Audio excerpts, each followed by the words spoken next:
कुरान मुस्लिम समुदाय के लिए अल्लाह की भेजी गई सबसे पाक ग्रंथ है। साल 1882 में सबसे बड़े कुरान की 3 प्रतियां छापी गई थी, जिसमें से पहला ब्रिटिश लाइब्रेरी लंदन, दूसरा मौलाना आजाद लाइब्रेरी अलीगढ़ और तीसरा गया के खानकाह चिश्तिया मुनामिया में सुरक्षित रखा हुआ है। इसकी प्रिंटिंग 1882 में मयूरपरिस दिल्ली में हुई थी। विश्व के 3 स्थानों में से एक बिहार के गया में 1152 पन्नों की सबसे बड़ी व 142 साल पुरानी प्रिंटिंग कुरान है।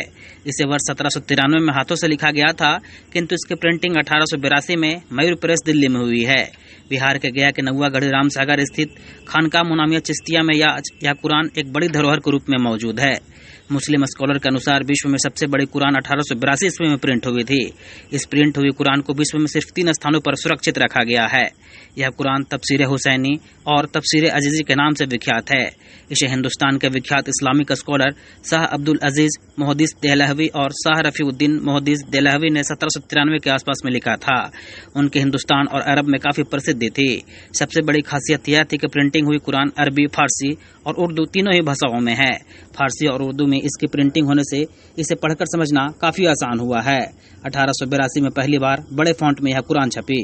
142 साल पुराने इस कुरान शरीफ का दीदार करने गया को दूर दूर से लोग आते हैं। ये कितनी लंबाई चौड़ाई इसकी है?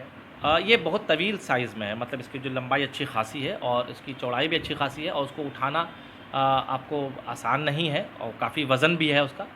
कुरान पाक को उठाना, उसको वज़न करना तो जायज़ नहीं है और उसको बेअदबी कहलाती है, इसलिए हम लोग उसका वज़न नहीं करते। लेकिन उसको जब उठाएंगे आप तो उसमें एक वज़न महसूस होता है और वो 2 जिल्दों में, दोनों जिल्द को एक साथ उठाना और मुश्किल अम्र है, तो उसको हम लोग बारी बारी रखते हैं। कहा जाता है कि ये जब भारत में सबसे पहले प्रिंटिंग प्रेस आई थी तो उस समय 3 पुस्तकें छपी थी। असल में इसका इम्पोर्टेंस ये है कि ये इस लार्ज साइज़ में, एक बात तो ये कि इस लार्ज साइज़ में नहीं प्रिंट हुआ, फर्स्ट।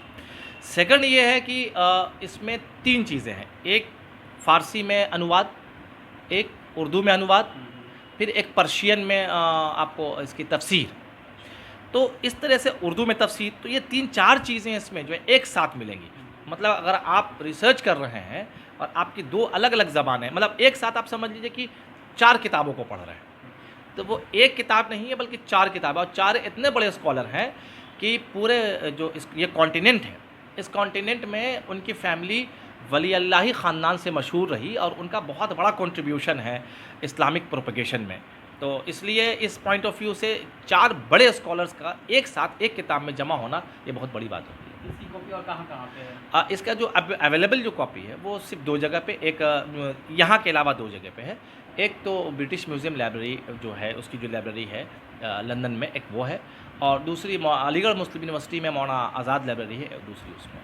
कैसे पता चला कि मतलब उसी की कॉपी ये है, गया में यहाँ पे आए? असल में क्या है कि जो बड़े इदारे हैं और यूनिवर्सिटीज़ है उसमें रिसर्च चलता रहता है। तो ब्रिटिश म्यूज़ियम का भी एक रिसर्च चल रहा था उस, क्योंकि उसके यहाँ ये उसकी एक प्रिंटेड कॉपी मौजूद थी, तो वो ये रिसर्च कर रहे थे कि ये जो कॉपी है कहाँ कहाँ है, और ये उन्हीं का रिसर्च था कि ये जो इस लार्ज साइज़ में और इतनी इम्पोर्टेंट की 3-4 किताबें एक साथ इसमें समाई हुई हैं और ये सबसे पहला अनुवाद है, ये सब उन्हीं का रिसर्च था। ये उन्होंने कहा कि इतनी इंपॉर्टेंट चीज़ है, कहीं और मौजूद है कि नहीं है।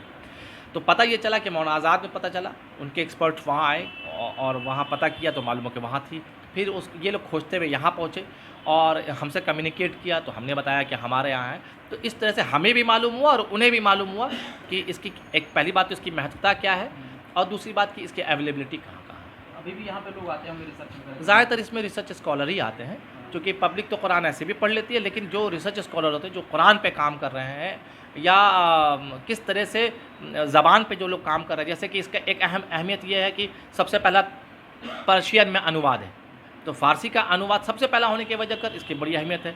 प्लस उर्दू का जो शुरुआती अनुवाद है, शुरुआती तफसीर है, तो इसलिए दोनों पॉइंट ऑफ व्यू से इसकी जो अहमियत है। तो जो लैंग्वेज पे काम कर रहे हैं, जो इस्लाम के धर्म के ऊपर काम कर रहे हैं और जो कुरान के ऊपर काम कर रहे हैं, ये तीनों लोग के लिए बहुत इंपॉर्टेंट है।